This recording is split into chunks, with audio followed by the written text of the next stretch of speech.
Assalamualaikum warahmatullahi wabarakatuh.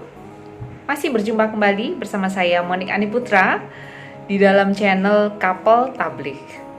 Bismillahirrahmanirrahim. Hasbiyallahu la ilaha illa huwa alaihi tawakkaltu wa huwa rabbul arsyil azim. Rabbi shrahli sadri wa yassirli amri wahlul 'uqdatam min lisani yafqahu qawli. Allahumma sholli ala Muhammad wa ala ali Muhammad. Alhamdulillah, hari ini Sekolah Panguripan masih bisa menjumpai seluruh saudaraku sesama muslim di dalam pokok bahasan tentang, khususnya ini adalah tentang ibu.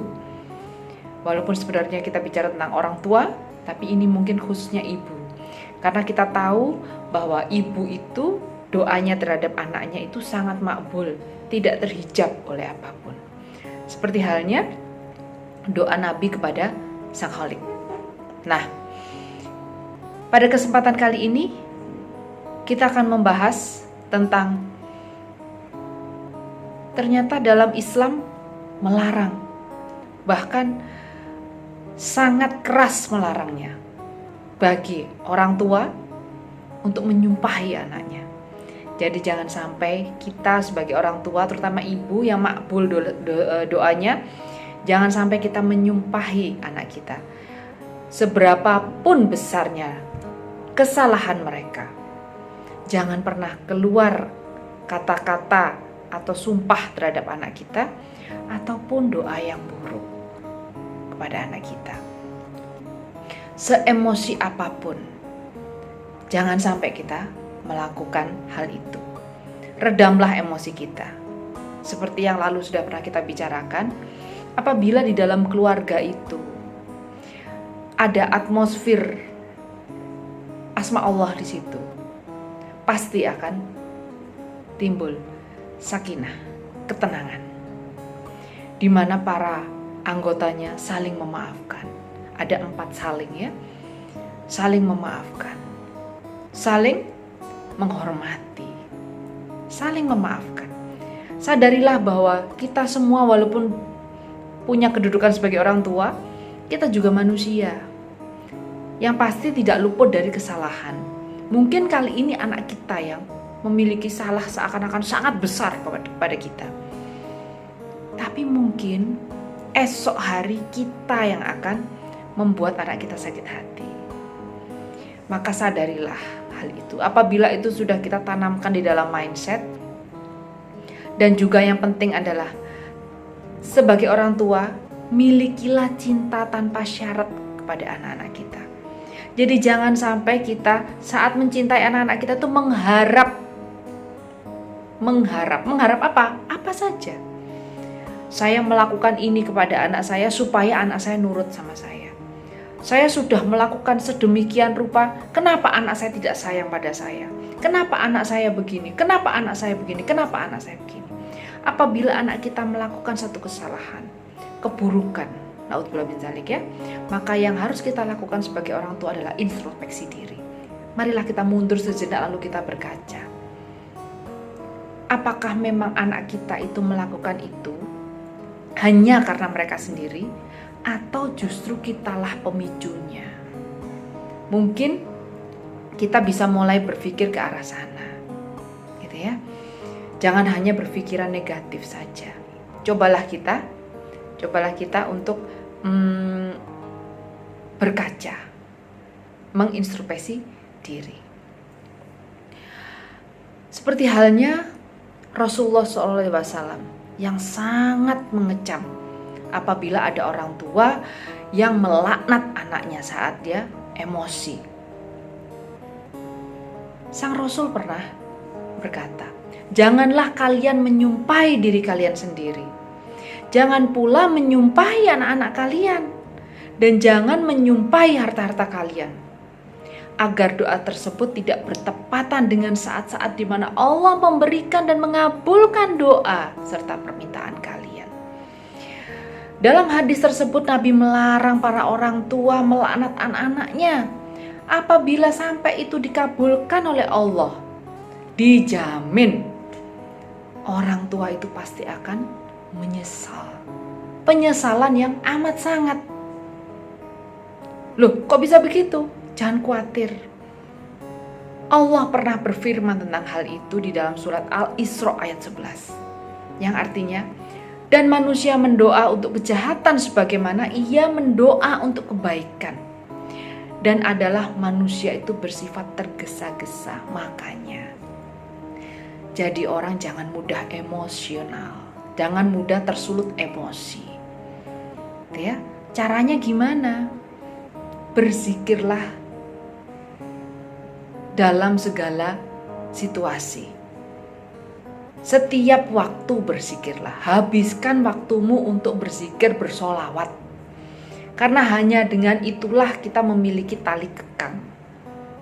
Itu yang pertama. Yang kedua, gantunglah selalu wudumu. Karena insya Allah kita akan selalu dijaga. Ya memang, ketika kita bersolawat, ketika kita berzikir, termasuk beristighfar di dalamnya, itu tidak hanya seyogyanya, sedapatnya, sebaiknya, tidak hanya di mulut saja. Kalau di mulut gampang, astagfirullah, astagfirullah, astagfirullah, astagfirullah, begitu. Mulailah belajar berzikir, bersolawat, tapi bukan hanya bibir saja yang bersolawat, tapi seluruh anggota tubuh. Sampai di hati. Jadi kita bersolawatnya di hati. Coba, sekarang kita mulai mencoba, mulai belajar bersolawat di dalam hati. Karena itu akan lebih mancep, akan lebih marem, akan lebih mengena di hati. Kalau kita sudah biasa, maka itu tidak akan sulit. Karena nanti kalau kita sudah biasa, dalam keadaan misalkan kita ngobrol sama orang, ini tetap kita bisa bersolawat, tetap kita bisa beristighfar, tetap kita bisa berzikir. Walaupun kita sudah mengerjakan apa, dan ini tidak komat kamit. Karena takutnya, kalau ini kan kita manusia biasa, takutnya kalau kita kemana-mana komat kamit, takutnya kemana-mana kita selalu bawa tasbih dan lain sebagainya, takutnya nanti hati kita tercemari oleh riya. Kalaupun tidak, alhamdulillah. Maka marilah kita mencoba untuk berzikir, bersolawat, beristighfar dalam hati. Tidak usah gundah gulana, tidak usah galau, tidak usah bingung dengan jumlah. Lakukan saja. Karena biasanya kalau kita kepengen tahu jumlahnya sudah berapa, itu biasanya berkorelasi langsung dengan pengharapan. Dengan pengharapan, wah aku hari ini sudah 5.000, oh hari ini saya harus 10.000, oh hari ini. Pengharapan. Pengharapannya apa? Ketika sudah setiap hari 10.000, 15.000, ketika kita punya keinginan tidak dikabulkan, ya Allah, bukankah saya sudah melakukan ini? Bukankah saya sudah? Pengharapan. Bukan mengharap ridhonya, tapi kemudian kita akhirnya bertransaksional dengan Allah. Bukankah saya sudah melakukan ini? Tapi kenapa giliranmu kamu tidak melakukan hal itu? Tidak memenuhi keinginanku? Tidak mengabulkan permohonanku. Gitu. Biasanya begitu. Dipenuhi oleh pengharapan. Terus kemudian yang kedua, apabila kita worry atau kita tertuju pada jumlah, itu yang kedua justru merupakan beban. Wah, kok cuma satu hari kok baru 500 ya? Kok baru 1.000 ya? Kok baru? Nggak usah. Tidak usah worry masalah jumlah, tidak usah membingungkan jumlah. Lakukan saja. Melek mata langsung. Sampai dengan nanti mau tidur. Astagfirullah, astagfirullah, astagfirullah, astagfirullah, astagfirullah. Di dalam hati. Tidak usah cepat, gak apa-apa. Astagfirullahaladzim, astagfirullahaladzim, astagfirullah. Capek di hati ya, berhenti. Sehingga kita dalam melakukan semua kegiatan, kita tetap bisa berzikir, istighfar, sholawat. Gitu ya. Jadi, marilah saudaraku sesama muslim, kita latih seluruh anggota tubuh kita untuk supaya senantiasa menyebut asma Allah. Supaya apa? Supaya kita dilindungi selalu oleh malaikat-malaikat. Yang ada di dekat kita adalah malaikat-malaikat. Apabila kita sudah emosi, kita sudah marah, maka para malaikat itu akan pergi meninggalkan kita. Yang ada di sekitar kita adalah syaitan. Na'udzubillah min dzalik. Karena yang paling senang saat kita marah, saat kita emosi, apapun alasannya, itu adalah setan. Paling sulit adalah saat kita meredam emosi. Tapi tadi ada 2 tips bagaimana supaya kita bisa meredam emosi, sehingga mulut atau lisan ini pun terjaga, tidak mudah menyumpai, tidak mudah melaknat, apalagi pada anak kita. Ada 2 tadi ya. Yang pertama, lakukan selalu zikir, sholawat, istighfar. Zikir itu bisa apa saja, bisa juga istighfar ataupun sholawat di dalam hati. Lama-lama yang berzikir, yang bersholawat, yang beristighfar tidak hanya hatinya, tapi seluruh anggota tubuhnya. Latihan dulu lewat mulut juga tidak apa-apa, tapi lama-lama harus mulai latihan di dalam hati. Karena ketika kita sudah mulai bisa berzikir dalam hati, dalam keadaan apapun, melakukan pekerjaan apapun, kita tetap bisa melakukan zikir, istighfar, sholawat. Gitu. Itu yang pertama. Yang kedua, jangan lupa gantung selalu wudunya. Menggantung wudu. Waduh, habis wudu ternyata buang gas, wudu lagi.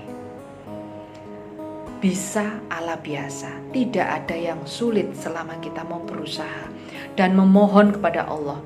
Memohon supaya Allah meridhoi apa yang kita lakukan. Sehingga saat Allah itu ridho, pasti pertolongan itu akan datang, kemudahan itu akan kita raih, insya Allah.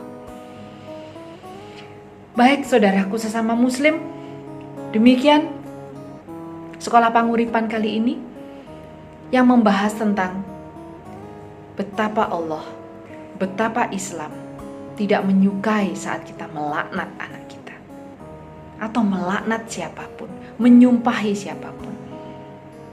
Karena doa baik, doa buruk itu akan kembali kepada kita sendiri.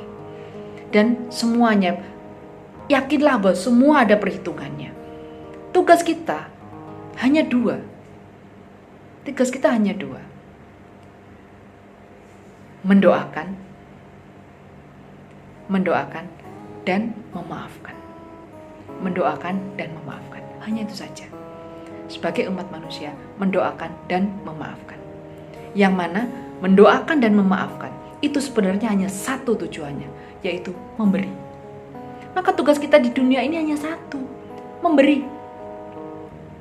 Memberi apa? Memberi manfaat, memberi kebaikan, hanya itu saja. Hanya itu saja jika kita ingin menjadi kekasih Allah. Insya Allah, kita semua akan menjadi kekasih Allah. Dan menjadi orang-orang yang diingat oleh Allah dan juga Rasulullah. Semoga apa yang kita bicarakan kali ini bisa mendatangkan banyak manfaat, bisa menyadarkan kita apabila kita sedang didera lupa, karena memang manusia tempatnya lupa. Sebagai sahabat sesama muslim, maka salah satu tugas kita adalah mengingatkan apabila ada salah satu saudara kita yang lupa. Dan bagi yang diingatkan, jangan marah, bersyukurlah, karena sebenarnya Allah sedang mengingatkan dirimu, sedang mengingatkan kita lewat saudara kita. Sampai berjumpa kembali. Mohon maaf jika ada kesalahan. Wabillahi taufik wal hidayah. Wassalamualaikum warahmatullahi wabarakatuh.